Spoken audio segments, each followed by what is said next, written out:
Welcome to Bill Brunch, a daily morning show. We talk about the latest topics in pop culture. I'm Lucas Tim. I'm Allie Colbert. I'm Shannon Coffey. I'm Chantal Rochelle. Hi, everyone. Today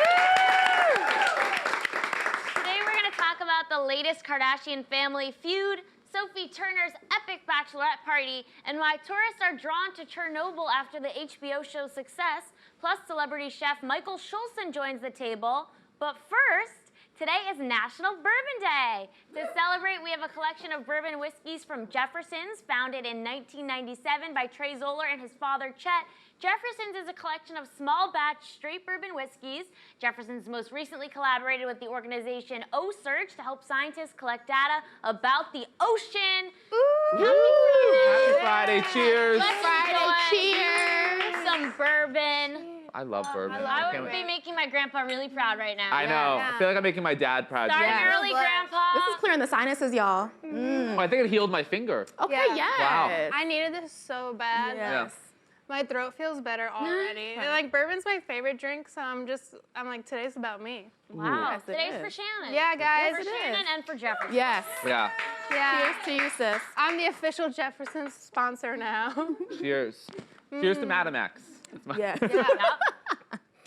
Yum. Well, on that note, summer has arrived and so have the haircuts. Celebs are showing off their new do's all over Instagram and on their red carpet. But why are summer haircuts such a big trend? Here to chat about it is the host of In Case You Missed It by HuffPost, Heather Gardner. Guys, I got my bourbon. I am feeling it. I wasn't gonna let y'all do this without me. Happy Thank Friday, Happy right? Friday. Happy bourbon. Yum. Wow. Yes.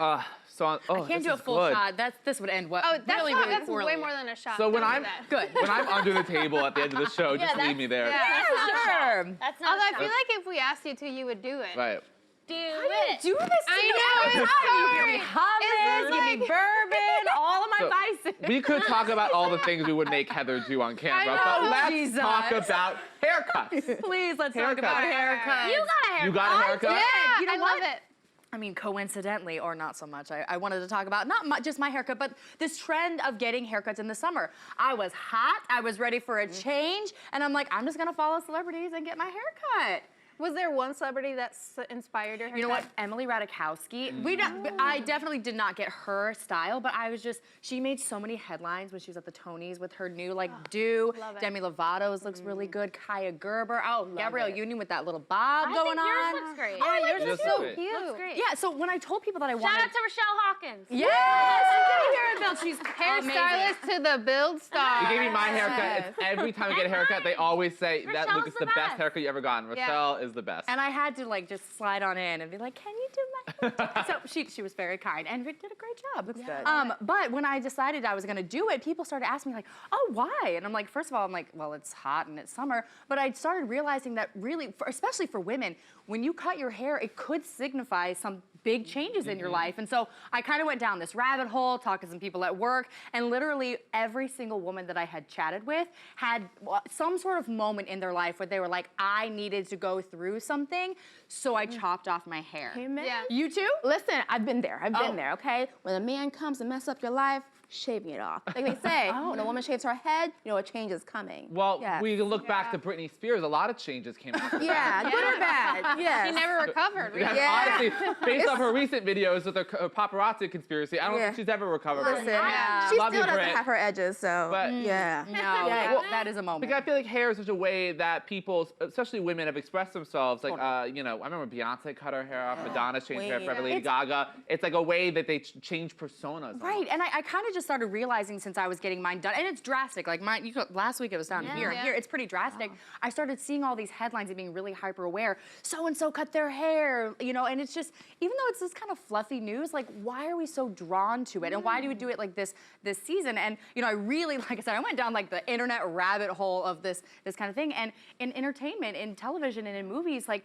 Cutting a woman's hair kind of just signifies either going through a trauma or going through a big breakup or going through a big personal growth. In fact, they call it in the entertainment industry the important haircut because that's kind of a shortcut for film to be like, all right, this girl's about to go through something. Yeah. So yeah, I I feel feel like- interesting. I always say this as a joke, but it's very true. Like, you can literally just dye your hair and make that your personality. Oh, yeah. And I've used that totally when I'm, like, going through something. I'll just, like, bleach my hair white or, like, make it lilac and just be like, this is the new me. It's so powerful. Oh, totally, and especially, you're right, especially for women, it's such a way of expression. But I just thought it was really interesting that we go through these cycles, and the summer cycle is upon us now, so Right. the headlines are just everywhere. So I'm curious though, is it the same for men, for you? Like, do you go through those kind of changes too with your hair? I don't think I go through those same changes, though I'm very particular who cuts my hair because I get very afraid. I've had very bad haircuts in my life. You know, I went through the We've all mushroom been hole there. cut. We've all in been the there. We've all been there, so I'm very particular who cuts my hair because I think I mean, we're nowhere near judged the way we are judged women, but to look professional, I think you need a certain, haircut, and it definitely depends on the job you have. But I do love my hair a certain way. There's lots of inappropriate stigmas around that also. The think so, word too. professional Yeah. setting and what it qualifies as professional or not. How can hair cutting be problematic in the entertainment industry? Oh, well, you know, when you said that, it's like really interesting. In California, there was actually a woman, and they just passed like legislation around this because professional hair to this woman of color, for her bosses, meant relaxed hair, and she wanted to wear her natural hair, and they told her no. And it kind of opened that conversation of what is professional? Where does that line of self-expression and professionality come in? And for her, it was just, she was a new mom. Yeah. She wanted to have a much easier hairstyle instead of relaxing the hair every single day or straighten it every single day. And they told her no. And now there actually is legislation where they can't discriminate against that in California anymore, which I think is Thank amazing. God, that's everywhere. Crazy. Right. Even airports, they'll like pat your hair down. I'm just They like, listen, will? They do 50 that? feet, 50 feet. I've never experienced Yeah, they do that all the Wow. time. Yeah, That- they're like searching in my hair. I'm like, listen, ma'am, let's take a break here. They do that all the time. Wow. It's crazy. The discrimination is wild when it wild. comes to that. When really it's just a personal choice. And and I feel like, you said you had like lilac hair or something. I feel like I could probably not do that because of my position and because of my job. And even though we're trying to break these norms, I still do feel that pressure a lot. This was about as wild and crazy as I could go. But thinking of that, I remember, I mean, when Michelle Obama got bangs, Yeah. Hillary Oh, Clinton such a changed big her deal. hairstyle all the time. But women, public figure women, always are judged to a certain degree of what they're. Totally. Remember, Hillary's moods be based off her hair. She even said in her book that when a foreign leader was told when her hair was in a ponytail meant that she was in a bad mood. Wow. And she was like, "What are you talking about?" And he was like, "I was told that meant you were in a bad mood." And she started laughing. But that's true. Women, like in their hair, becomes for people judge them on their personalities. Because when my girlfriend does have her hair in her ponytail, I like her more. Oh, really? And why is that? I don't know. I just think she's nicer, more approachable. Truthfully, it's probably because that's like the easiest thing for us girls to do. It's like, if you don't want to do your hair that day, throw it up in a ponytail, which means we're just in like a chillin' mood, I agree. It has a lot to do with our mood and our personalities. So those guys were right about Hillary. They're right about Hillary. Well, Evan, thank you so much for joining us. Oh, no problem. Thank you, guys. All right. You can catch In Case You Missed It by HuffPost on HuffPost.com and Yahoo's Roku channel. And now it's time for some Kardashian cocktail.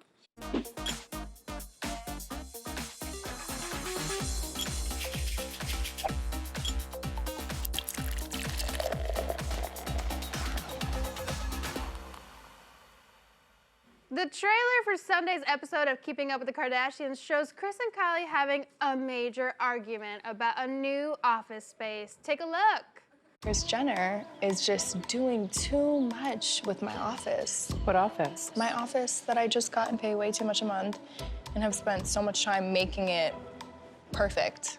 What? Stop. What? Me and Scott went there. Mom's Stop. been talking about What? these I offices. told her not to show any of you guys until I was there and could give you the grand tour. Oh, I got the grand tour, honey. Stop. It makes sense because it's your office. She definitely doesn't think that. It's her office. Yeah, it's just getting out of hand. Okay, go on. She has this entitlement. No one says anything because she's Kylie billionaire Jenner. Listen, bitch, there's no f***ing friends and loyalty in the game of being a billionaire. It's wild over here. Definitely don't let her boss you around. You're Kris MF Jenner. You are her mother. Yeah, I'm important. I've helped build this business with Kylie, and I'm older. I'm the mom. I deserve a little bit of respect. Okay, I love the Kardashians, as you've heard before, but I really cannot stand how they talk to their mom. Yeah. My mom Yo. would punch me in the face. Yes. If I talked about her or Yes. to her the way they talk about their mom, Speak on it. them when they talk about Chris and they go Kris Jenner. Listen. That's your mother. My mom would slap me until next week if I call her by her first name. When if I say what to my mother, she goes, "Who the hell are you talking to? Who? Not me." Right. Like the way Chloe especially talks to her mom, no, she should have got her ass whooped years Because ago. in this case scenario, Kris Jenner both literally and figuratively Literally. made these people. Like without them, they would not be the Okay. millionaire billionaires That that Kris womb. Jenner. So, and she brought them into the world. As my mother says, your mother says as well, I brought you take into you this out. world, Well, I can take take you you out of out. it. Kris, I'm all the time Team Kris. I think Yes. she's crazy. God love her. And if she wants to park in Kylie Jenner's parking spot, Kylie, let her. Yes. You were in her body for 9 months. Yes. Let her use her parking Yes. spot. Yeah. There. It's crazy. There's nothing more disrespectful than like, you ever go to a friend's house and you're really shocked by how your nice friend talks to their parents? And the Only mother's every just like, time. okay, I'll bake you a cupcake. Sometimes that like blows your mind. It's like your quiet little friend, like Annie, you go to her house and she's Yeah. just like, Mom, stop being a bitch. It's like, whoa. Yep. You're Happened really to nice me. to me. Yep. I heard someone. She said, "Shut up, Cindy." I never saw her again. Never saw her That again. is so No, bad. yes. That like really turns me off to a Yeah, person. I'll I'm like, never- that you're yeah. missing something in your brain if you think you can treat your parents like that. Yeah, moms are so beautiful and delicate. I think they're the funnest and funniest, most sweetest people and should be protected at all costs. Can moms just sponsor us already? Yeah, like moms. Bring your sponsor moms us. on the But show. moms should love also moms. lead. Moms are great leaders. They're great organizers, Yeah. multitaskers. They handle so much. Yes. So much that goes down Yes. I with the mom. seriously like can make myself cry in an Always. instant. Like whenever I talk about my mom, like Allie will casually bring up my mom and I'm like, yeah, and she's like, are you okay? And I'm like, I'm just crying because I'm thinking about my mom. My mom's Yes. the greatest human I've ever met. Like Ever. she's so caring and so loving. She waits outside of my apartment every day on my stoop with a snack for me and then waits until I turn the corner down the block and I turn around and I wave and we blow 3 kisses and she's like waits even if it's raining, even if it's snowing, even if it's cold outside. It's the cutest thing in the world. Like I just feel so blessed. Like moms Don't are have sick beautiful. days. They don't. Yeah, they don't. Ever. NyQuil. They Remember don't. the NyQuil commercial? I think Uh-huh. so, right? Wow, you know what? Like- Let's all call our mamas after this. Yeah. Like, my mom calls me every morning. She makes sure I'm okay. She makes sure I got here okay. It's before I came out here, she goes, "Are you good?" Like, our moms, we have so much to be grateful for them. Without them, we would not be here. So, Kylie, like, know your lane and be Yeah. respectful. to Shout your out. mom. My mom's birthday was yesterday. Yes. We're celebrating- She's 39 for the 15th time. Okay. And we're really happy for her. Yeah, I love it. Yeah, do you think we'd have to kidnap Kris Jenner and hide her away from these girls in order for them to have Yes. gratitude? Did you see how they got mad at her when she was with Corey? I I'm know. just like, let her have happiness. I do think that, but when I watch the episodes, though, the thing is, Kris Jenner doesn't really stand up to them in the way that our moms might, or other moms I've seen might. She laughs about it. I don't know if she's not as hurt by it. She's more focused on other things. She doesn't seem as offended by it as, like, my mom might be. But I hope she doesn't Yeah. feel like she needs them in a way, because I know this business and the personal relationship must get Yes. somewhat difficult because she is their manager, so she does make money off them. But Yeah. I mean, she does it out of love, but also, I mean, she's a scheming, amazing person Yeah. who's taking over the world. But Absolutely. yeah, so I wonder if that comes into play as well. Like, oh, these are also my clients in a way as well. I don't know. Which must- Sometimes I wonder if like some moms just like get used to that treatment and are just like, this is how all kids are. Because you know, you'll go over to one family's house and they're just like, we're just another crazy family, and it's like, no, you guys are doing some weird shit. Oh my God, yeah. Yeah. You know what I mean? It's like, no, you're not just another crazy family. Like, Or when they say our family should have a reality show, like, no, you guys should be in an institution. Like, you should Yeah. be studied. That's we're not putting this on Bravo Seriously, here. one time when I was 15, I went over to this girl's house that I went to school with, and she's like, "Oh, we're just gonna drive my sister's car down the block." And I was like, "Oh, cool, you have a license?" She was like, "No." And I got in the back seat, and we went down the block, and she crashed into 2 cars, and then drove up on the lawn and almost hit a pole. And she ran out, and her sister were like, "Oh my God, it's crazy!" And I was like stuck in the back seat, like, "This car's still on, I might die." And I finally got out. I go into the house, and her dad was like raging out with a belt, like threatening to beat the whole family. the belt. And they're all cool and calm, like And I was bawling because like I wasn't used to that And you type called of your mom. violence. You called your mom. And to like get you. literally, I'm like, oh no, our guest is crying, and they all stopped. Like the violence de-escalated because they were like, this little girl's crying, and I was like, is everything okay? And they're like, this is just us. And I was like, no, sir, I witnessed a car accident that I was in, and I saw you trying to hurt your daughter, like with a very thick belt. Wow. This week's edition of Shannon Coffee Stories. Right. I mean, wow. And then they were all just like, LOL, she's so sensitive. I was like, yeah, I guess so. Oh my God. Oh my God. That is frightening. That is That was indeed. our families. They're all different. Well, let's be thankful and blessed that we don't have to go through that. Shout out to our moms. All right, y'all. Sophie Turner celebrated her marriage to Joe Jonas with a post-wedding bachelorette party in Europe. The guest list included friend and fellow Game of Thrones actress Maisie Williams and more of Turner's squad as they traveled to multiple countries around Europe. Y'all, is this squad goals or what? Yeah, multiple countries around Europe. This sounds a little exhausting. Yeah, let's talk about it. So they went to London for a Jonas Brothers concert, then to Spain, Yeah, Joe Bro. then to Germany, where they went to Soho House and also McDonald's. The article points out they went to McDonald's. I don't know why. I think it's a lot to do in 4 days, 3 different countries. Yeah. And they're not like just right next to each other countries. Yeah. These are countries in literal different parts of Europe. So, though it's cool jet These setting are life. the Axis powers. These are the What a weird themed bachelorette party. Yeah. I Just would visiting not- all sort of the World War II nation. Yeah. I don't know. This sounds like not chill to me. Maybe one spot. I mean, also, obviously, it's like amazing that they're course. able to do this. Yeah. But just, I would be so tired. Like for my party, I would just want to like sit in one spot.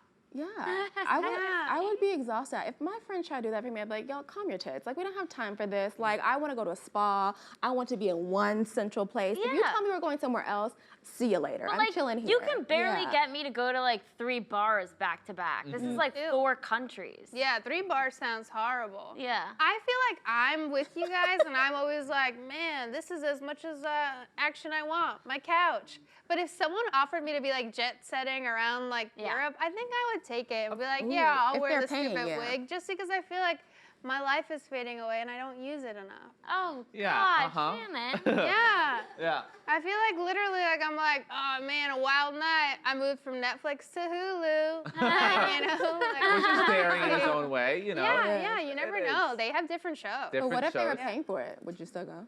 If they were paying for that If trip? they were paying for everything. Oh, 100%. Okay. Like I want to travel more. I'm just like scared because like the news Of the and car also crash. like the money. Right. Yeah, no, I mean, let's be real. I mean, the opportunity to drink in 3 different countries in 4 days, I mean, cheers, I'll Okay. do it. Especially if Yeah, someone, I want exactly. the Jonas Brothers money Yeah. flying around. I mean, for sure. Game of But Thrones money, too. Game of Thrones Yeah, money, she too. has her own X-Men That's money. probably their jet. X-Men, you're right. X-Men and Game Yeah. of Thrones money. That Sophie Turner is rolling in it Okay. right Sophie now. Turner is having such a high in her life right now. She's really like fought off her depression. She's in a Yeah. place where she could speak on it and be like, "That's Queen in of the my North. past." She's married to Joe Jonas. She gets to be one of the J Jonas sisters. wives. It's so good. I said, this and is she good. has. I really thought that like.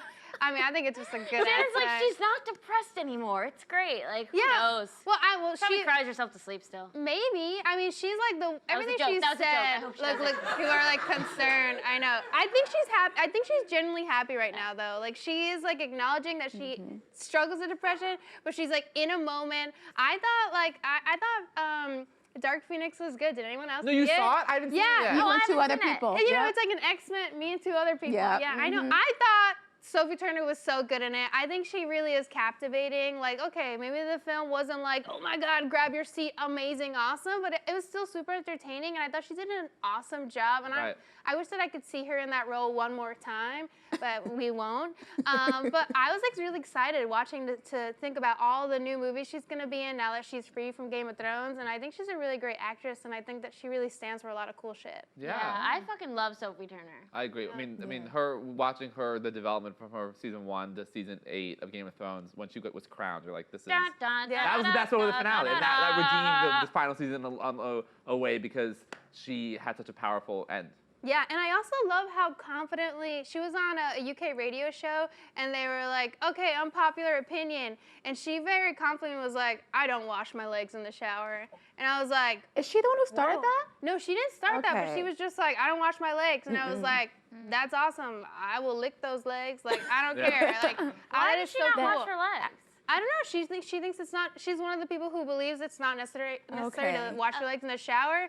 And you know what? Even though I wash my legs, I was like, that's pretty hot that she's just like confidently saying that. You know, like now I stand people and respect people who don't need to wash their legs. I don't know. I know about you're that. in the audience. Some of you don't No. wash your legs. Don't pretend. You need to scrub a dub. No. Yeah. Like, I don't really love all these people coming out with, like, dumb opinions and being like, embrace me for it. It's like, nah, read a book. That's nasty. Also, buy a washcloth and Like, scrub. no. Joe Jonas Jessica is fine Biel? with it. So like I'm single. I wash my legs. Oh, Jessica Biel. Oh, no. If you have time to dive Get her into on that. the couch. Yeah. I am What fascinated. goes around comes around. It's the measles. It's the measles. It's the Back around. What goes? Yeah, I'm surprised that Justin Timberlake, Jessica Biel, they just really just want to. Wait, Yeah, okay. Justin Timberlake is not part of the conversation. Once again, he's letting a woman take the blame for everything. Yep. You haven't heard a peep That's from true. him. We haven't heard a peep from him. That's Where's his wife. Janet Jackson? Yeah. Where's Janet apology? Jackson? Where Somewhere is it? giggling with her tea. You know what's a jam? The Pleasure Principle. Been listening to that all the time. Yes. Moving on. A jam. The creator of HBO's critically acclaimed miniseries Chernobyl has a request for tourists enjoying one of the worst nuclear disaster sites a little too much.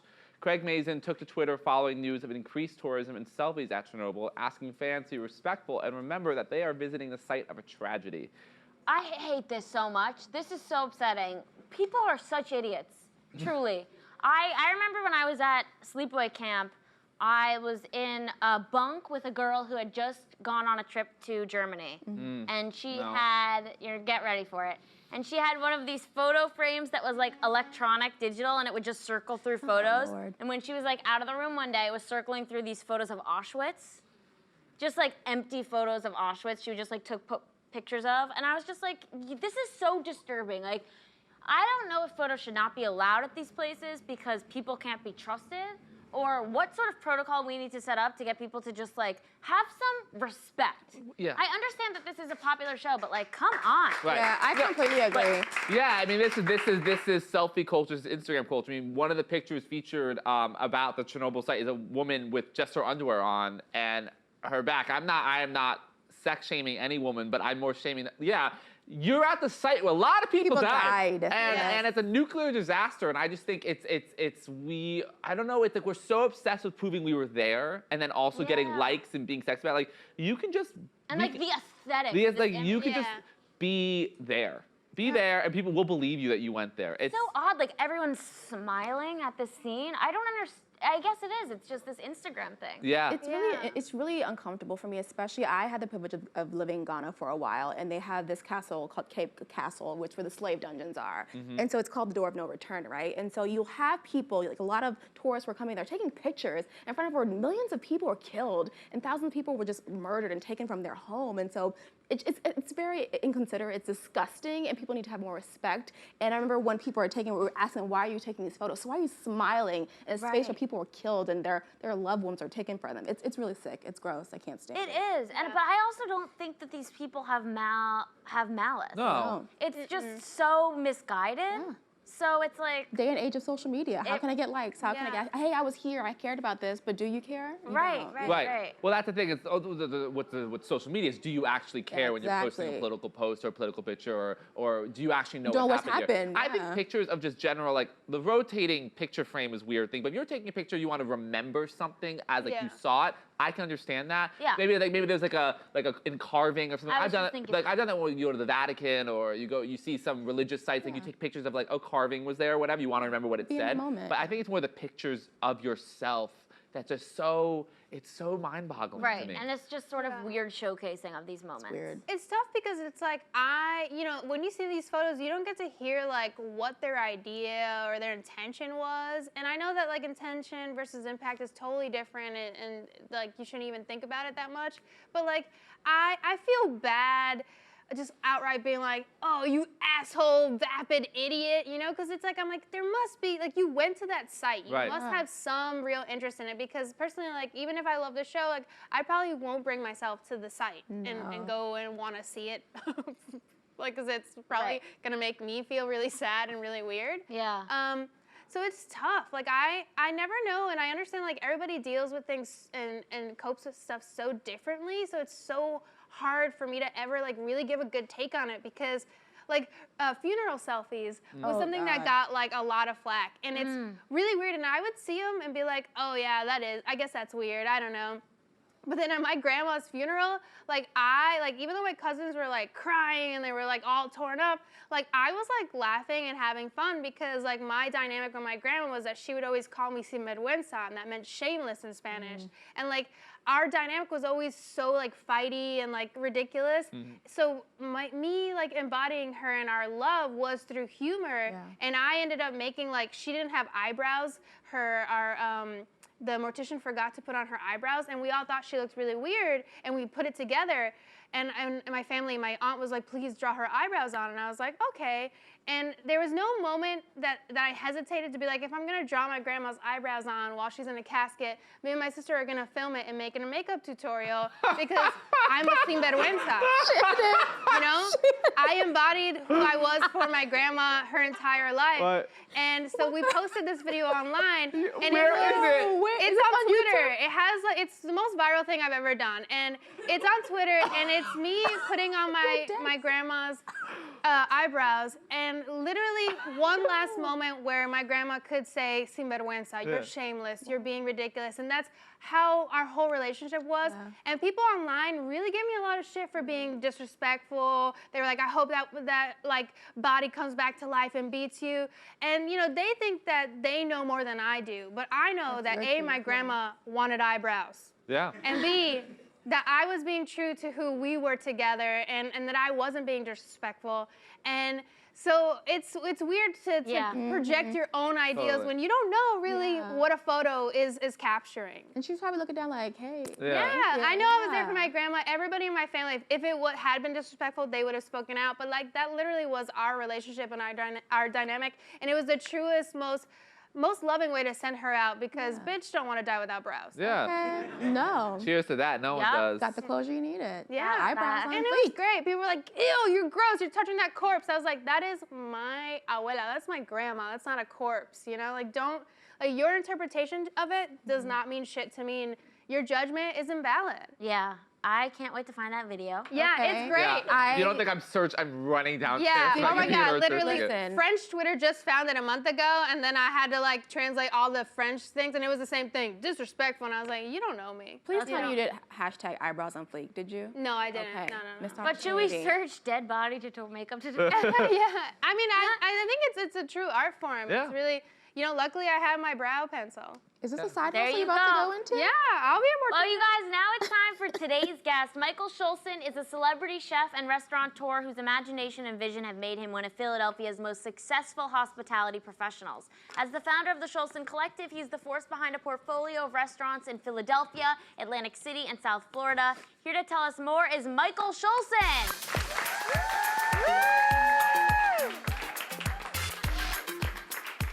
How you doing? Hi. How you doing? Good. How are you? Welcome. How's it going? Welcome. Good. Thanks for having me. Thanks for joining Happy Friday. us. Wow, this is Happy Friday for sure. Yeah. Right? Love it. Enjoy it. Drink up. That's very Yeah, good. I love those Drinking? paintings. Yeah. Cheers. Cheers. Cheers. It's a shot, right? Oh. Oh. Oh, okay. Okay. I keep waiting Scare for me you to for take a a shot. second. You'll be like, I love restaurants. So, Oh, because we're in restaurants, you think that we could do that as a shot, Yeah, right? I believe so. I always see believe the in chefs you. taking shots out of the like little Tupperware when they're done cooking. We do. We drink out of the deli cups. Yeah. We're not allowed to have glass in the kitchen, which is kind of a nice thing because you could fill it up more and you could drink some more. Yeah. So tell us about your background and what got you interested in cooking.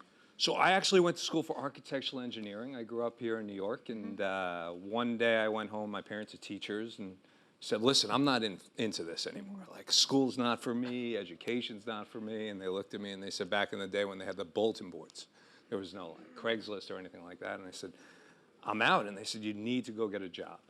And I went back to school. On the bulletin board, there was a job making pizza. I guess it was the biggest ad probably. And I pulled that down, and kind of the rest was history. And was this the pizza place in Long Island? It was. Okay. It was. Yes. Pizza place in Long Island called Pazzo Pizza, and now 14 restaurants later and 1,000 employees. I'm kind of making a little bit of pizza. Yeah. So what role did the Borgata play in your culinary journey? So I was here in New York. I opened up Budokan, and the Borgata came, and I never went to Atlantic City as a New York person, and they said, why don't you come here? We want to build you a restaurant. Budokan, iconic. Yeah, Just have to pretty say. big. And I looked at him, I said, Atlantic City is just not for me. And it was my first experience where they said, all right, we're going to pick you up on a weekend, and we'll get you in a limo, and we'll bring you down. I was like, all right, this could be fun. So I get in a limo, I go down and check out the Borgata, and there's Bobby Flay there, Wolfgang Puck, Michael Simon, Jeffrey Zakarian, and Michael Mina. And I was like, wow, you're going to build me a restaurant like these guys? And they were like, yeah, we're going to do that for you. And I kind of said yes. Wow. And they put me up in this big suite, and it was kind of crazy. I was like, wow, this could be a good life. That's awesome. Yeah. Wow, that sounds incredible. It was fun. I run the It was fun. Borgata. Yeah. A poor kid from Long Island, I was like, wow, Right. this could be the life. And as we mentioned, you have a plethora of restaurants: Atlantic City, Philadelphia, South Florida. Yeah. Let's start with Giuseppe and Sons in Philadelphia. So, Yeah. what was the inspiration behind that? And yeah, like tell us about that restaurant. So my wife is Italian, and she's very into Italian food. Obviously, she grew up with it, and Philadelphia kind of has their own kind of Italian. Yeah. It's like South Philly Italian food, and it was just something I always wanted to do. We were like, look, we could do this. Let's do a chicken parm, veal parm, the basic stuff, because everyone wants to. I mean, if you think about it, you go out for Italian food. How many times do you go out for Italian food where it's like really soulful, without being organic and fresh seasonal vegetables? It's just like gravy, red sauce. Right. So that's what we wanted to do. That I love that. Me That's, too. this, I'm half Italian. That's like, well, that's my favorite things to eat. Yeah. But also the mocktail at the Diplomat Beach Resort is your take on modern Japanese food. So I love that you really have, I mean, like a plethora of type of restaurants. Yeah. So tell us what made you want to go into Japanese. So that was kind of my first thing, Asian food, and I lived in Japan for 8 months. So I got into that very heavily over there. I worked at the Four Seasons. And down in Florida, that's kind of a really popular cuisine, especially on the heels. I did Budokan, and then we got into this sushi thing. And it just got voted best restaurant in America by USA Today. So that was pretty cool. Congratulations.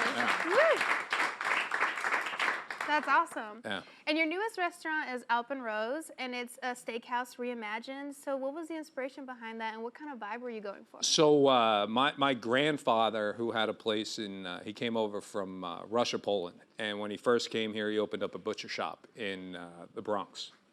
And when I was a kid growing up, that's kind of where I used to hang out and butcher meats with him and do kind of the whole 9 yards with him. And it was just a joy. So this kind of was like, we wanted to pay tribute to my grandfather here. It's a 45-seat, 11-table, really small, really boutique restaurant. So it's been really exciting, this one, because it really hits home. I love that. I mean, we do a lot of things for business purposes.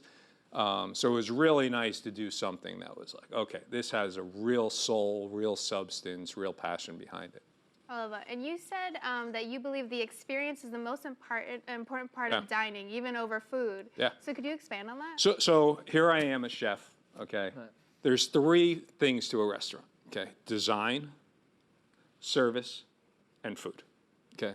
So everyone think about this. You walk into a restaurant, the design is spectacular. Oh my God, it's amazing. This is crazy how good it is. Look at this, I gotta bring my friends back here to see it. The service is good. You're like, wow, the service is pretty good.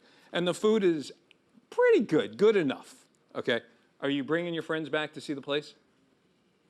Probably. Probably, I am. Like, oh my God, you got to see this place. If you walk into a place and it's like, oh my God, it's disgusting, it's dirty, it's run down, the service is awful, and the food is really good, are you going back? No, You're not going back. not me. Okay, so that's kind of how we balance it. And look, food is really important. We're saying there's only 3 elements in a restaurant that are important. But to me, I think design is the first thing you see. I mean, you think about all of us, we're sitting here, we all dress a certain way, we're giving an appearance, it's a perception when we walk by people, and people are judging us the second they see us. And that's kind of what a restaurant is. They're judging us based on what they see first, and then we just need to get better as we move through the process. Absolutely. Now, in addition to being a successful restaurateur, you also have a passion for small businesses and investing in them. Where did that come from? You know, it's really weird. My parents look at me and they're like, who are you? I mean, here I am, a kid who dropped out of school, went to school to cook food, And now it's just like, I love the business aspect of it. I love to meet people. I mean, that's the biggest thing that we say. So my wife and I, we invest in a lot of businesses. We actually just saw one that somebody sent me the book, that coconut place on the corner. Like somebody sent me the deck on that of like, are you interested in doing this? And to me, it's like, we invest in people.